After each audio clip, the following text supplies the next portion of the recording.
कि Elon Musk wants to bring Tesla in India.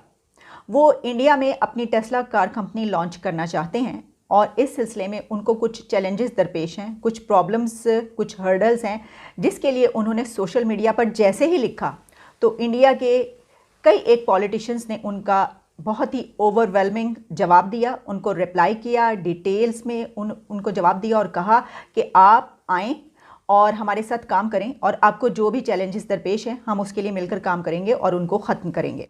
अबे जल्दी बोल, कल सुबह पनवेल निकलना है।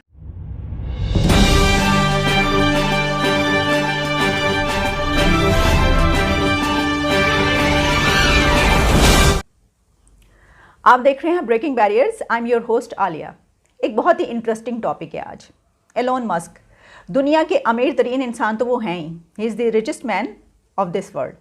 लेकिन अगर ये कहा जाए कि उनका ये इंट्रोडक्शन इनकम्प्लीट है जब तक ये ना कहा जाए कि वो दुनिया के ज़हीन तरीन इंसान भी हैं। Elon Musk is the most intelligent person on this planet. वो एक मिरेकल हैं इस अर्थ या इस प्लैनेट के लिए, ये भी कह दिया जाए तो कम नहीं होगा। जो कुछ उन्होंने अब तक करके दिखा दिया है एक ऐसी एज में जबकि इतना सब कुछ एक ख्वाब लगता है, एक ड्रीम लगता है। लेकिन इस वक्त हमारे पास जो खबर है वो ये है कि Elon Musk wants to bring Tesla in India.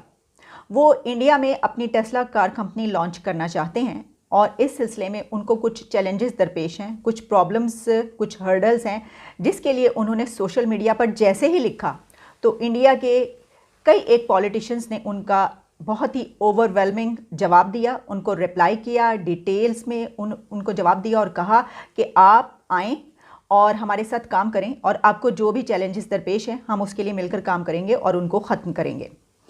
ये एक बड़ी खबर इसलिए है कि कहा यह जाता है कि दुनिया की इस वक्त सबसे बड़ी मार्केट और सबसे बड़ा आउटलेट जहां पर कोई भी बड़े से बड़ा इन्वेस्टर अपना प्रोडक्ट सेल भी कर सकता है, आके इन्वेस्ट कर सकता है, या अगर कुछ बाय करना चाहे तो वहां से ख़रीद भी सकता है, वो इंडिया है। दुनिया का सबसे बड़ा आप कह लीजिए आउटलेट या मार्केट इंडिया है इस वक्त। और ज़ाहिर है कि पूरी दुनिया का जो इन्वेस्टर्स हैं वो उसी की तरफ देखते हैं कि हम अपनी प्रोडक्ट्स वहाँ पर जाकर सेल करें। एलोन मस्क ने ये फ़ैसला कुछ अर्सा पहले किया कि वो अपनी ये टेस्ला जो है ये इंडिया लेकर जाएंगे, लेकिन उसके बाद फिर उनको कुछ प्रॉब्लम्स आई सामने। आप जानते हैं कि हमारे जैसे कंट्रीज़ जो हैं वहाँ पे रेड टेप और जो सरकारी कुछ इस तरह की लवाजमात होते हैं वो बड़ी मुश्किलात करते हैं। जब कोई नई कंपनी आ रही हो, कोई नया वेंचर हो, उसको स्टार्ट करने में बहुत सी मुश्किलात सामने रहती हैं, ये तो हमें पता ही है, जो कि आम तौर पर उन कंट्रीज़ में नहीं होती। जिस तरह आप देख लीजिए कैलिफोर्निया में जहाँ देखेंगे आप वहाँ पर आपको टेस्ला कार नज़र आएगी और उनके जो फ्यूल भरने का तरीका सब कुछ आपको सड़कों पर, मार्केट्स में, हर जगह वो नज़र आती हैं।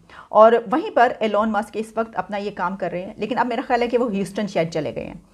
लेकिन इस वक्त जो हम बात करें कि एलोन ने ये जो फ़ैसला किया है वो इसीलिए किया है कि वो ये समझते हैं कि वहाँ पर वो अपना ये बिज़नेस बहुत ही अच्छे तरीके से लॉन्च भी कर सकते हैं और इसको तरक्की भी दे सकते हैं। लेकिन उन्होंने जिन प्रॉब्लम्स का जिक्र किया उसमें ख़ास तौर पर जो 100% ड्यूटी है, इम्पोर्ट ड्यूटी, वो बड़ी एक हर्डल उनको फेस करना पड़ रही है। अच्छा, जैसे ही उन्होंने ये लिखा तो मैंने आपको बताया कि इंडिया के पॉलिटिशियंस की तरफ से उनको जवाब दिया गया और बड़ा डिटेल में ये कहा गया कि बताइए। मैं आपको बता देती हूँ कि कुछ ट्वीट्स जो की गई वो किन लोगों ने की और उसमें उनसे क्या बात की गई। Commerce minister of Telangana KTR ने ट्वीट किया, उनको जवाब दिया और उन्होंने कहा, hey Elon, I am the industry and commerce minister of Telangana state in India, will be happy to partner Tesla in working through the challenges to set up shop in India Telangana. अच्छा, सिर्फ यही नहीं बल्कि इसके अलावा उन्होंने ये भी लिखा कि our state is a champion in sustainability initiatives and in top notch business destinations in India. फिर आगे हम बढ़ें तो इसके अलावा जयंत पटेल जो हैं उन्होंने भी एलोन का जवाब दिया। उन्होंने कहा कि Maharashtra is one of the most progressive states India, we will provide you all the help from Maharashtra. अच्छा, फिर नजवोत सिंह सिद्धू साहब जो हैं उनको भी हमें नज़र आया कि उन्होंने भी एलोन से उस वक्त बात की। उनका कहना था, I invite Elon Musk, Punjab model will create Ludhiana as hub for electric vehicles and battery industry with time bound single window clearance in investment that brings new technology to Punjab. अगर आप ये देखें तो हमें ये नज़र आ रहा है कि इंडिया के पॉलिटिशियंस बहुत ओवरवेलमिंग तरीके से, बड़े ज़बरदस्त तरीके से उनको जवाब दे रहे हैं और हर स्टेट ये चाह रही है कि वो उनकी स्टेट में आएँ और वो उनको ऐसा माहौल फराहम करेंगे कि उनको कोई प्रॉब्लम नहीं होगा। इसका मतलब ये है कि वो तमाम पॉलिटिशियंस, ये सब लोग ये चाहते हैं कि उनकी स्टेट इसमें बाजी ले जाओ और वो उनकी स्टेट में आकर ये लॉन्च करें, या ये कि उनके कंट्री में ये आ जाएं और फिर मिलकर जो है इसको हल करते हैं। अब देखिए, क्या हमने कभी पाकिस्तान के पॉलिटिशियन, सियासतदानों की तरफ से कोई ऐसा ओवरवेलमिंग जेस्चर, इनिशिएटिव देखा है कि बाहर की कोई ऐसी कंपनी, कोई ऐसा प्रोडक्ट, कोई ऐसा बड़ा नाम लाने की कोशिश की जा रही हो कि जिससे पाकिस्तान में भी तरक्की आए? अगर आपको याद हो तो कुछ अर्सा पहले जब ये हुकूमत आई थी तो ये कहा गया था, मेरा ख्याल है कि जुल्फ़ी बुखारी जो थे, उन अब तो खैर वो यहाँ पर है ही नहीं, पता नहीं कोई लड़ाई झगड़ा हो गया, क्या हो गया, लेकिन उसके ऊपर अलग से बात करेंगे वो क्या मामला है। उन्होंने कहा था कि वो पेपॉल ला रहे हैं। हमें इस हुकूमत में ये सुनाई दिया था कि पेपॉल पाकिस्तान आ रहा है, लेकिन बस सुनाई दिया था, दिखाई नहीं दिया। तो प्रॉब्लम ये है कि हमें यहाँ पर सुनाई तो बहुत सारी चीज़ें देती हैं, दिखाई नहीं देती।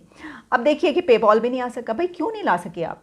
पूरी दुनिया में ये काम कर रहा है, आपने कहा कि हम ये लेकर आएंगे तो आपको लाना चाहिए था। इसी तरीके से ये भी कहा गया, ये भी नारा लगाया गया कि दुनिया की बड़ी से बड़ी जो एयरलाइन है वो